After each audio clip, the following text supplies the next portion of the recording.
All right, folks, I'm finally back. I've been super busy outside of the shop for the last couple weeks, but I'm going to show you what little I have gotten done. As you can see here, the engine has been painted and it is looking lovely. I got the 3-inch King shocks back from AccuTune. Can't wait to put those on. I have got the new control arm bolts that will make it so that I can finally put the front axle in and get all that going.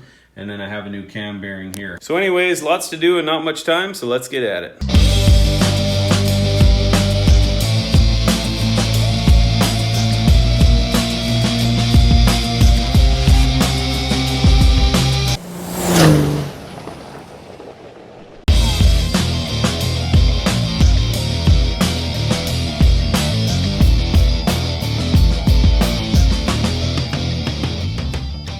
Alright folks, well I'm sorry there was no video last week or possibly the last 2 weeks. I have been extremely busy outside of the shop, out of town a lot.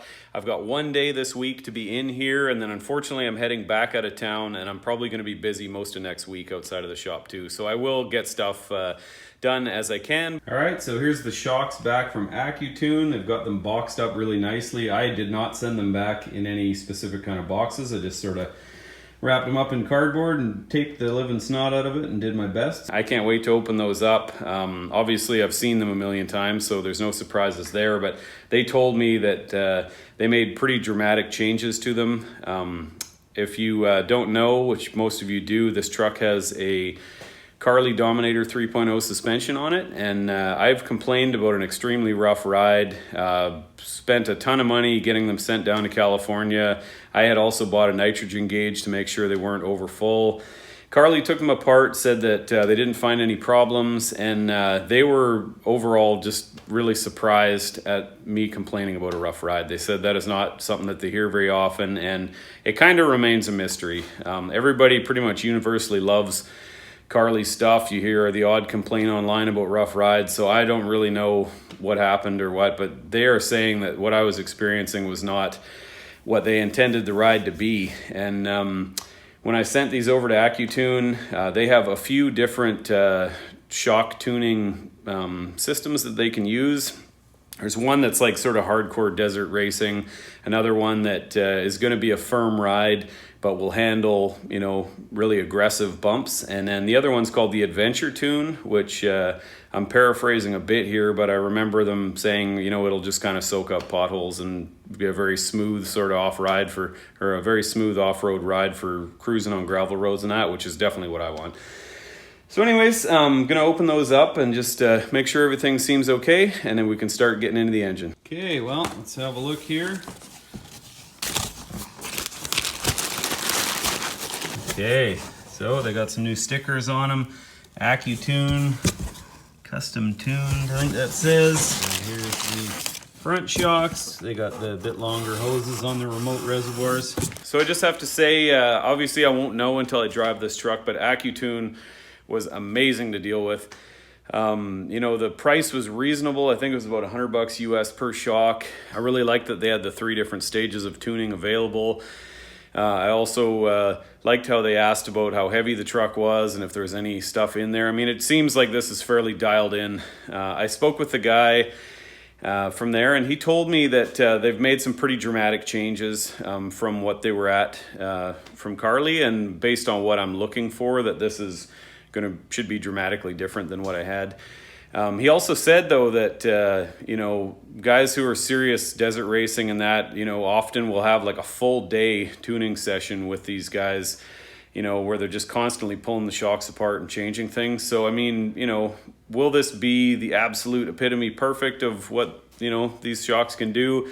It's tough to say. But they said that this is going to be, you know, it wasn't even really in the ballpark for tuning of what I actually wanted, and that now it should be in the ballpark. They said, you know, things can be fiddled with and this and that, but in general, what I'm looking for, this should be far closer than what it was. So I'm very excited to hear that. As you guys know, I spent a mountain of money on this suspension system, and really was hoping for a different type of ride quality. So I hope that this is now going to get me to that spot where we can be ripping down gravel roads and soaking up bumps, and, you know, just a nice, good quality off-road ride. Okay, let's get into that engine.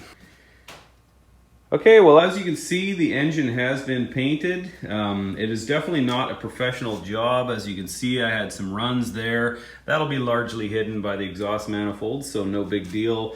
But overall, I'm pretty happy with how it turned out. Still a couple of items to paint. There's sort of a bracket that comes out here that the lower rad hose hooks onto. And I'll probably do some painting on the fan, which goes in those 4 holes. I have to go back and do a couple things on this engine before I can put it in the truck. I knew that I had to put a new cam bearing in there, and I ordered it, and it took forever to get in, so I figured I would just put the cam in so I could flip the engine back upside down, paint it, all that kind of stuff. And then I unfortunately did the valve lash, so I'm gonna have to go through and back those all off, flip the engine upside down, pull the cam out, put a new cam bearing in, you know, put it back in, redo the valve lash, which is one of my least favorite jobs on this truck. And then another thing over here, I've got the industrial injection tappet cover here, and I took the breather off because it kind of hangs over the edge so I could paint it, but unfortunately that needs to be bolted on from the other side, and I've already gone ahead and RTV'd that on. So that is a bunch more horsing around that was completely unnecessary, but anyways, gonna jump in and get at her.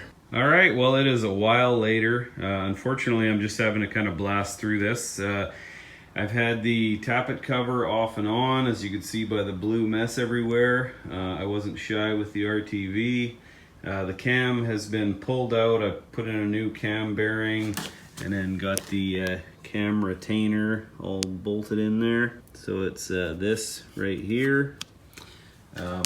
Now I have got the push rods and all that kind of stuff back in.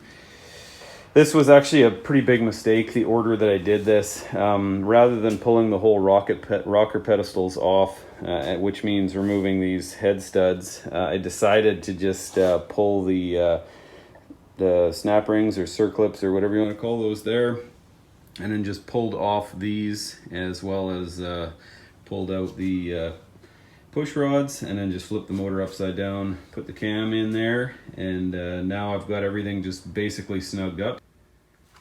All right, and just like that, the engine is in there. I have not put the pump gear on yet. You can't really have the flex plate in that on the engine when it's sitting on an engine stand, and you need to have the barring tool go in that hole there so that you can sort of block the motor while you're torquing that. I'm going to be leaving this cover off for the time being because I ordered a new oil pump from Cummins, and that has been very late getting here, and I don't want to risk at all starting this engine without that in there. So I'm going to leave this cover off. I'll probably put some tape or cardboard or something over it. And then next I got to go through and adjust the valves. This is kind of nice having the fenders off here. I'll probably assemble the turbos and all that kind of stuff while I got the really good access. But anyways, as you can see, she is definitely coming along. That is a ground there, so I'm going to have to obviously sand the paint off the surface of that. But anyways, she's coming along. All right, well, I just have to say, I'm sorry this is a really quick video. Pretty much everything I'm doing, I just had to blast through it. I am super busy outside of the shop right now, and I'll show you guys what I can. This next week is also going to be really busy, unfortunately, so I should be able to get in here at least one day, but anyways, basically this is all I can do at the moment. So anyways, just want to say thanks for watching. Please like and subscribe, and we'll see you on the next one.